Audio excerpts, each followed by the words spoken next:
لعيبه هجوميه فقط. لا، كره القدم هجوم ودفاع.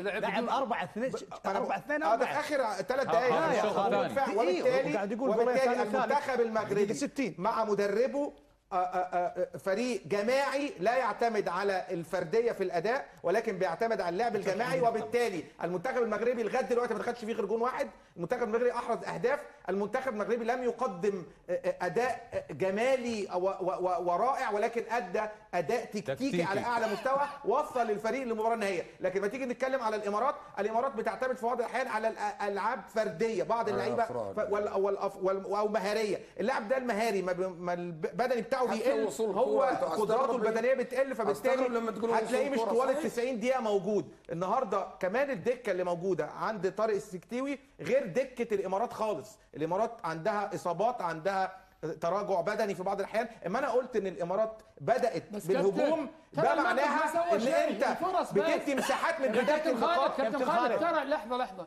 احنا شفنا المباراه، المغرب جاتها 4-5 فرص سجل 3. ما ده الشطاره. ده المدرب.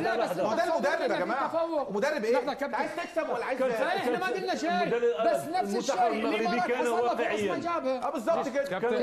كابتن عبد الرزاق، المنتخب المغربي كان واقعيا في مقابله اليوم، هو الهدف المرسوم ويوصل المباراه النهائيه باي طريقه. اذا سجل الهدف الاول وبعدين ركن الدفاع في انتظار اندفاع المنتخب الاماراتي. عرف شو الامارات عملت اخطاء، مساحات الامارات عملت اخطاء، المدرب عمل اخطاء. ظروف المباراه كده، المدرب المهزوم لازم يزيد.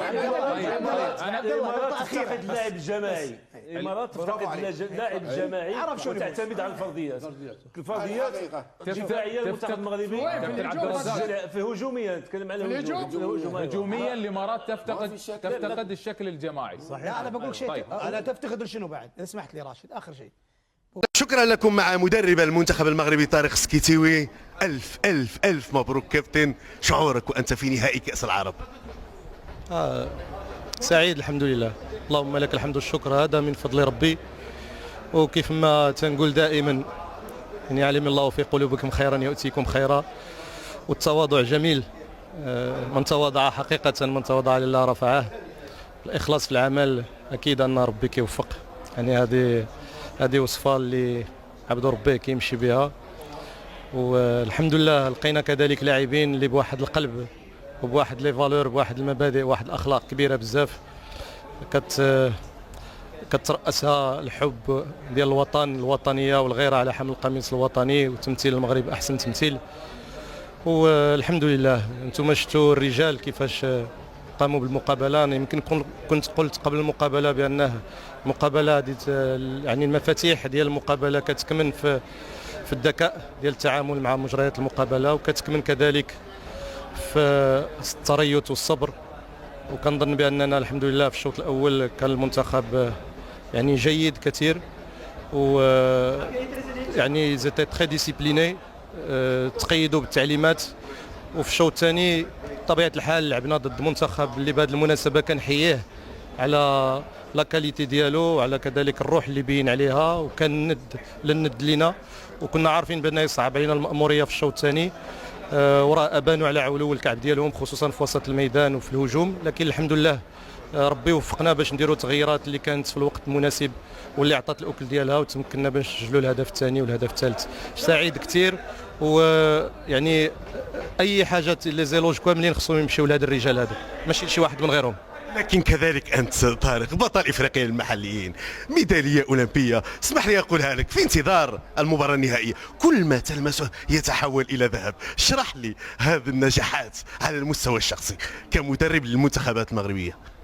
والله كتكمل يمكن في كلمه كبيره هي الاحترام. الاحترام يعني اول شيء الاحترام لذاك اللاعب. انا لعبت كره كنحس باللاعبين، تعاملي تعامل خاص مع اللاعبين ديالي منذ البدايات ديالي في التدريب، فيه واحد الاحترام كبير مني للاعبين، كذلك حب صادق، يعني كنحس بالصعاب ديال اللاعب وبان لا كارير ديالو ماشي سهله. هذا الشيء عشته ماشي تقال لي، فكاين واحد الحب كبير، وفي نفس الوقت كاين واحد الاحترافيه اللي كبيره ومسؤوليه اللي كبيره. وكنحاول ندير هاد الثلاث هاد لو تريونغل هذا، واكيد ان كيعطي لا بيرفورمانس وكيعطي النجاحات ورضات الوالدين ورضا الله شيء كبير كبير كذلك. ألف مبروك، تستاهل، ألف مبروك.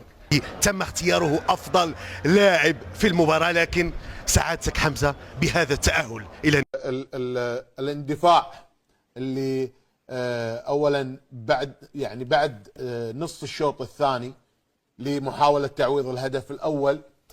أما الهدف الثالث جاء بسبب أيضا تغييرات كوزمان. أعتقد بأن طارق السكتيوي تفوق بشكل واضح جدا، كرة جميلة وتهيئة ولا أروع من حمد الله، وإنهاء جميل جدا لهذا الهدف من المهداوي.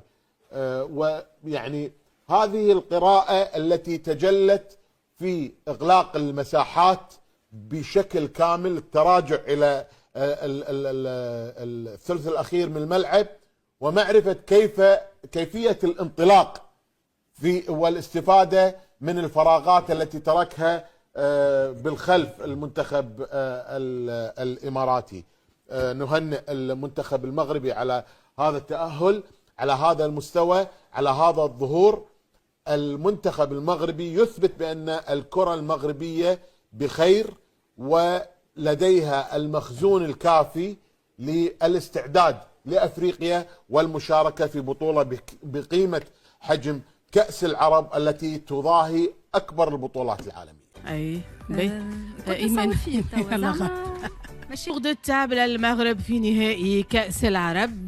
كابتن نهائي المغرب ليس بمفاجأة، لأن صار الإجماع على أن المنتخب المغربي هو من أحسن المنتخبات، ولو أنه المنتخب الثاني وليس الأول. هذا من ناحية، معناها كل كيفاش نقولوا تكهنات كانت تصب في خانة المغرب، والمغرب عرف كيفاش يجير سو تورنوا دي فاسون اكستراوردينير. مبروك للمغرب. والله شو فما ملاحظة الله يهديهم، احنا العرب في بعضها ماناش متفاهمين، وتزيد هكا تقسمونا غرب شو عرب اسيا، عرب افريقيا، عرب شنو اخر، يعني الله يهديهم. فما بون جو باس. تو هي الجمله هذه جت من عرب اسيا ولا من عرب افريقيا؟ من عرب اسيا. من عرب اسيا، فهمتني ولا؟ الحاجه اللي بون بكل احترام المنتخب السعودي، انا واحد من الناس معناها نحب نشوف زوز مدربين في النهائي مغاربه، اللي هما مدرب الاردن اللي هو مغربي، ومدرب زوز مدربين معناه يوصلوا للفينال. زيد يعطيك معناه دليل اخر على نجاح الكره المغربيه في معناها الايام، مش ايام السنين هذه. واختم الشيء اللي ريته في المغرب وليس بغريب، لما انت توفر الوسائل وهذه هي النتيجة. وكل ما فريق ينتقل إلى الخارج وعنده منافسة، سي فوزي لقجع رئيس الاتحاد يعمل بهم اجتماع يدوم يكون دقيقتين، يقول لهم رانا ماشيين باش نربحوا ونجيبوا الكأس وليس المشاركة. واضح تاليني دكتور. المغربي ينجح في الوصول إلى المواجهة النهائية بعد أن تغلب على منتخبنا الوطني ب3 أهداف نظيفة. بداية هذه الأهداف حضر من خلال الشوط الأول عن طريق البركاوي الذي سجل أولى أهداف المغرب من خلال الشوط الأول، ومع اندفاع منتخبنا الوطني بحثا عن نتيجة التعادل حضر الهدف الثاني للمنتخب المغربي أشرف المهداوي الذي نجح في إضافة الهدف الثاني في شباك منتخبنا الوطني. واستمرت هذه المحاولات إلى أن حضر البديل الآخر حمد الله بالهدف الثالث.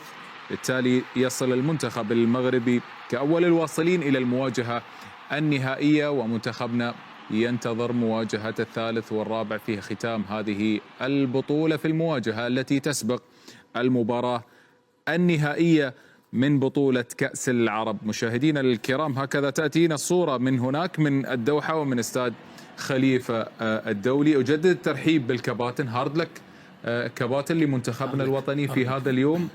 هل كان بالإمكان أفضل مما كان، أم الجوانب البدنية، أم دفعنا